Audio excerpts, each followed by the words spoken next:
We're just gonna jump right into the thick of things with today's discussion on women of YouTube, sexism, feminism, and women's voices. In 2014, BuzzFeed released a video entitled "What It's Like to Be a Woman on YouTube." It zeroed in on one of the biggest problems that women face when producing content on the internet, and that is the comments section. While scholars and marketing strategists attribute the comment capabilities on YouTube as one of its successes as a form of participatory culture, it has also formed into a vapid space for internet trolls. Comment culture is vile, and as blogger Janine Jacob puts it, can be like watching Jerry Springer with its rampant racism and sexism. On YouTube, as soon as a woman steps in front of the camera, one can expect the comment section to devolve into purely sexist, abusive, and derogatory messages almost entirely about her body. Emily Grassley, a science and education YouTuber, posted a video in November 2013 entitled "Where My Ladies At?" This broke form from her regular content to call out the types of sexist comments about her body that she has to sift through on videos about animal anatomy. As with the women in the BuzzFeed video, the focus was to expose the horrific comments they receive on every video they create and how it affects their work and their mental health. Time and time again, female YouTubers are forced to cringe when faced with the comment section of YouTube. They are faced with the option of either ignoring them or disabling comments on their videos. Many do neither of these, leaving comments open and reading through them because they believe in the opportunity for open and participatory discourse in hopes of finding constructive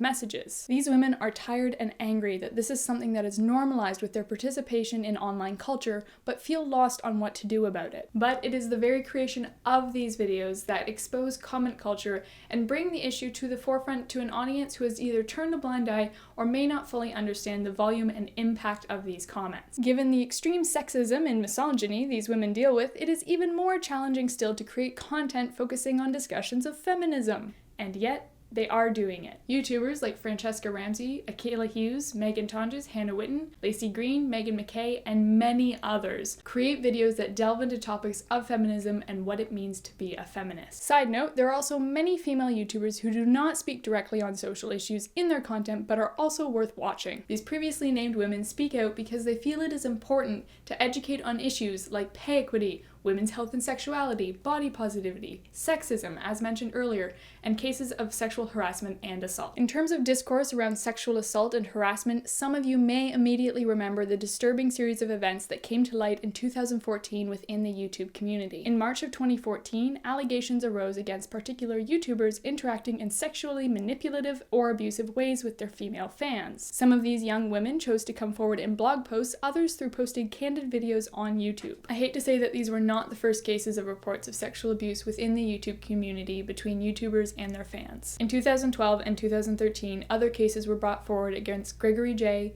Michael Lombardo, Ed Bland, Josh Makado, and Kelly Montoya. But when allegations against YouTuber Tom Milsom came out in 2014, it sparked a ripple effect as other accounts from women started to arise about their abusive interactions with popular YouTubers. By the end of March, numerous allegations had been made against YouTubers Tom Milsom, Alex Day, Danny Hooper, and Alex Carpenter. The public outcry led to these creators having their names dropped from labels and companies, banning from YouTube conventions, and many of them removed their social media and left their YouTube accounts. Through the spring and summer of 2014, the topic of creator-fan responsibility and power relations became a topic of discussion at events and in the online community. YouTubers were forced to reevaluate the people they thought they knew and learn how to speak about topics of abuse with their own fans. Many YouTubers uploaded videos on the topic of consent and its absolute necessity. These videos were directed both at fans of YouTubers and YouTubers themselves. It is with this in mind that makes the infamous case of Sam Pepper in September 2014 all the worse. Pepper, a prankster YouTuber, uploaded a prank video pinching the backsides of unexpecting women in public. Immediately, the YouTube community was disgusted by his behavior and another wave of public outcry began. Pepper attempted to defend himself by posting another video,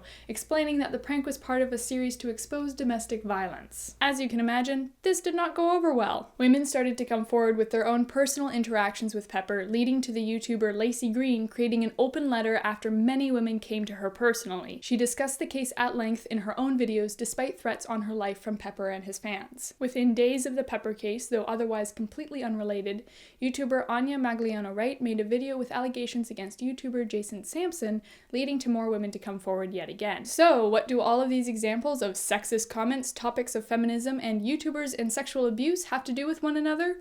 Other than painting an incredibly depressive picture? Each of these showcase the importance of women's voices on YouTube. In a place that is so open without influence from the higher powers at YouTube, it is up to the audience and community to take on a role of self-policing. Though YouTube's freedom for expression without gatekeeping by its overseeing corporation are often what makes YouTube special and intriguing, it can also be what leads to the biggest downfalls. YouTube, the corporation, has not been able to solve the problem of filtering vile comments, it is not great at promoting its female creators, and it is awful at removing those creators who are in fact criminals, unless it starts to look bad on the company. Here is where the YouTube community has stepped up to do this self-policing. Creators call out the misogyny for what it is, they try to counter sexism with promoting feminism, and they look out for and support those brave enough to come forward about assault cases within the community. Women are making their voices heard. They refuse to be silenced. But by no means has the battle been won. What are your thoughts? What do you think YouTube, the corporation, could do to support its women YouTubers? How can the YouTube community work on making it a safer space for female creators? Even just leave a comment suggesting a woman YouTuber you might recommend.